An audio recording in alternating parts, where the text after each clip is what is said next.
تاسو د کومې علاقې غورکې کندر وې مشران ستاسو راوتي چې تاسو نه ښځو کوټه کې راوړئ چې روډ ته مشران ولې نه راځي سړي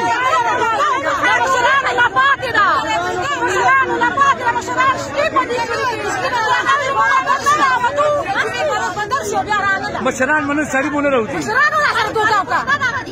اوس به څه کوئ